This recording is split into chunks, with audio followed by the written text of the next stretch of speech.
Get your hose and grab your can. We're about to integrate another Pest Geek podcast. Hi, everybody. Frank Hernandez here, and welcome to the Pest Geek podcast, bringing you the latest information on pests, products, and politics from today's leading industry sources to help you start, manage, and grow your pest control business. Hey, welcome back. Welcome back to another edition of the Pest Geek podcast. I am Frank Hernandez, your Pest Geek, here discussing all things pest. We want to remind our audience to join in on the revolution. That's right, join in on the conversation, be part of the society. Pest Geek Podcast Listeners Group on Facebook. And we're on YouTube. We're on the web, pestgeekpodcast.com. Check out there the notes, everything that we put into the podcast. They're all on there. And here is Stephen Van Tassel with today's topic. Thanks, Frank. Stephen Van Tassel here, living the wildlife control consultant, giving you another episode here on wildlife control for Pest Geek world out there. Hey, wanted to talk today, since a lot of you are going to be now still in the thick of wildlife control, the spring pulse and all, depending on when this podcast gets published. But I wanted to talk to you about creating your own wildlife calendar. Now, I don't mean the kind of calendar that's hanging on the wall, although that may help, with the pretty pictures and all that kind of thing. I'm talking about a wildlife calendar that comes from your personal research, your personal experience of wildlife within your state, in the area in your state. Now, why do I say that? Because you may say, well, I can just Google it. Well, I don't need to. What do I need to know a wildlife calendar for? Well, let me back you up here and explain. When you read the literature, it'll say such and such an animal gives birth. It'll be like February to March, and then the young fledge or wean, late March, April to May, and so you have these very, very broad dates on the calendar to explain when this animal is going to give birth or mate or something like that. What I'm telling you is that that you need to develop your own, because there could be an area within your state or within your particular work area where the animals are behaving slightly differences. We have things like microclimates here in Montana, for instance. The Kalispell region is a lot warmer than what you would think it would be, being so far north, northwest corner of our state. You would think that it would be a lot colder than it is, but in actuality, the lake has an effect. The mountains actually shield that particular area from a lot of the cold wind that comes down out of Canada. Now, obviously not all of it, but it's called, jokingly to some degree, the banana belt, and so it's banana belt for Montana purposes. But the point is there's a microclimate up there where things are somewhat warmer than places on the other side of the divide. The same thing can occur in your area. For example, you may call your state wildlife biologist, who just say maybe your fur bearer biologist, because a lot of the animals we deal with are fur bearers. And you may ask him or her, and you say, hey, when do raccoons mate in our state? And he may or she may or may not know. But if you're doing wildlife control, if you're in the field and you capture a female and you realize that her nipples have not been engorged yet, or maybe you cut her open to see if she's given birth, to see if you have to search for any young inside of the attic, well, you can tell, you'll be able to know that, okay, well, I captured her at, February 15th at this particular location, but she hadn't given birth yet, but she'd have mated. Maybe she hadn't mated. Or maybe you're getting reports and you're seeing, well, I captured a squirrel and she gave birth in the cage. Well, that gives you an idea of that when the squirrels may be giving birth in your particular. You may say, well, Stephen, that's just so specific. And what does it really matter? The reason is because when you develop your own data, when you develop your wildlife calendar where you are trying to record information about when certain animal events occur, mating, dispersal, birth, weaning, nesting, when you find those particular dates, when you're doing an inspection, you have more rules of thumb in terms of deciding what exactly is going on here. Or if a client asks you in the fall saying, I've never had XYZ animal here before, you could then say, well, ma'am or sir, this animal is dispersing at this particular time. Or if you're finding someone saying that they saw a woodchuck, let's say, in 0-degree weather, in the middle, on 2 days after Christmas, what's the likelihood that that report is actually true? Now, there's always going to be outliers, to be sure. There's going to be situations where something went on that kind of breaks the mold. But as time goes on and you learn when animals are being active or when the phone calls start to come in, you also have not only something that helps you biologically understand the animals you're dealing with, but you also have the potential for timing of your advertising campaign.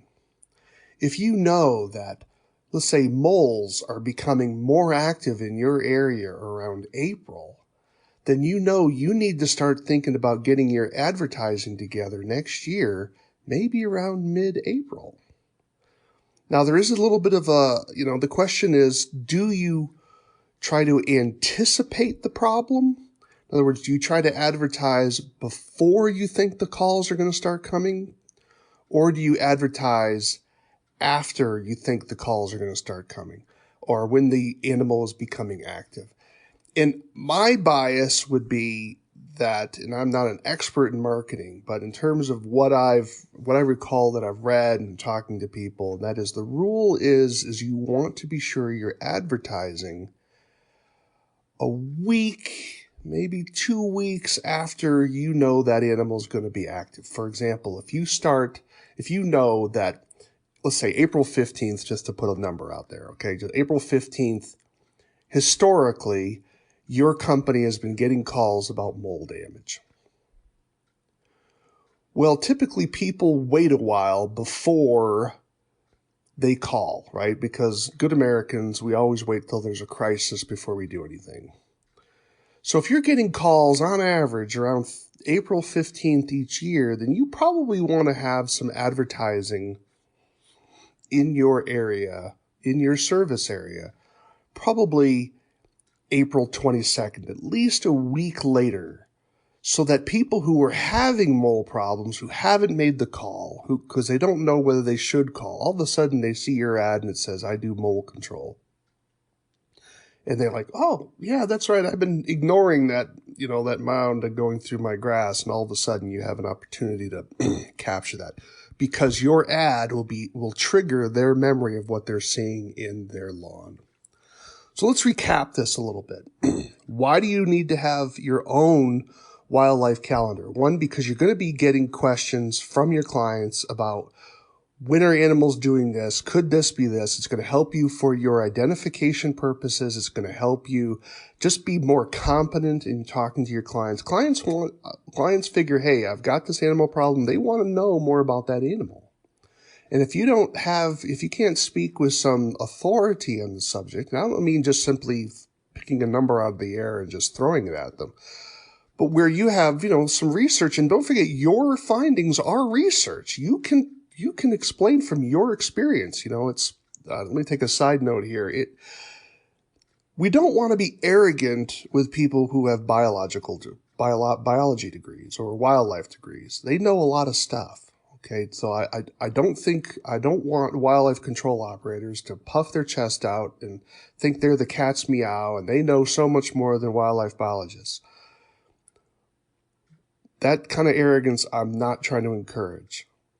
But what I am trying to say here is that wildlife control operators need to understand that just because someone has a degree doesn't mean they know more than you do about certain animal behaviors, because a lot of these people who have degrees and they're working for state agencies, they're sitting behind a desk figuring out paperwork, answering phone calls, dealing with policy, and there's doing very little research in the field. They may be doing a lot of research in journal literature, and that can provide some serious information. Some of them will be going out, but they're often doing what I call the cute species, or the species that are either endangered or threatened or that are highly politicized, right? Wolves, cougars, black bears. You don't see a lot of research being done on raccoons, right? Raccoons are, who cares?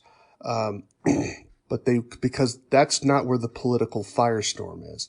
They're not doing research on moles. They're not doing research on voles. So the animals that we're doing, they're not doing research on tree squirrels unless it's an endangered species in their state.